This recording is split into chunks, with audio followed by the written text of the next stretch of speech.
ماشاءاللہ لا حول ولا قوۃ الا باللہ العلی العظیم اعوذ باللہ من الشیطان الرجیم بسم اللہ الرحمن الرحیم۔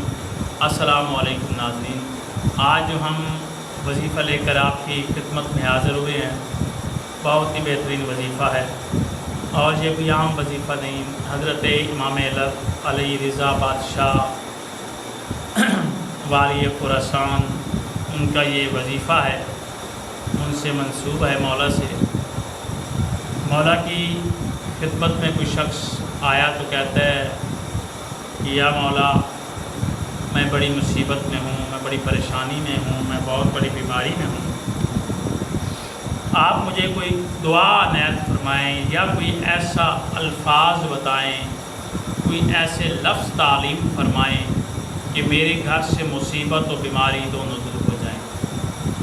امام علی رضا بادشاہ نے فرمایا کہ میں تجھے وظیفہ بتاتا ہوں، تو یہ ہمیشہ پڑھتا رہے۔ گھر میں جتنی کوئی بڑی بیماری ہوگی، جتنی کوئی تیرے گھر پہ مصیبت آ چکی ہوگی یا کوئی آ رہی ہوگی یا آنے والی ہوگی، وہ سب ٹل جائے گی۔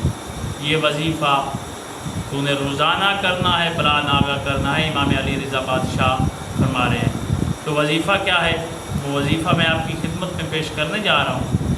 آپ نے باوضو ہو کر اول و آخر درود پاک پڑھنا ہے۔ امام فرماتے ہیں کہ جب درود پاک پڑھ لے، 5 دفعہ پڑھ، 12 دفعہ پڑھ، 14 دفعہ پڑھ۔ درود پاک پہلے بھی پڑھنا ہے، جتنی تعداد میں پہلے پڑھو گے اتنی تعداد میں بھی ان الفاظ کے بعد تم درود پاک پڑھو گے۔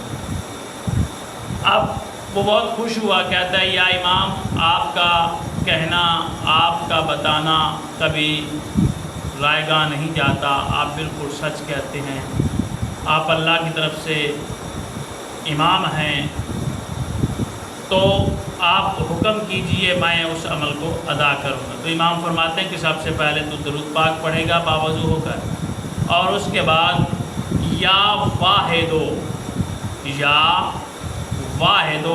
100 مرتبہ اس کو پڑھے گا۔ یا واحدو کی ایک تسبیح یعنی 100 مرتبہ تو اس کو پڑھے گا، اور پھر اللہ کی بارگاہ میں دعا مانگے گا، تو انشاءاللہ تیری دعا بھی مستجاب ہوگی، وہ بیماری بھی ختم ہو جائے گی، اور آنے والی مصیبت بھی وہ بھی ٹل جائے گی۔ جو مصیبت آ چکی ہوگی وہ بھی ختم ہو جائے گی، جو گھر میں پریشانی مصیبت ہوگی وہ بھی دور ہو جائے گی، اور تو خوشحال ہو جائے گا۔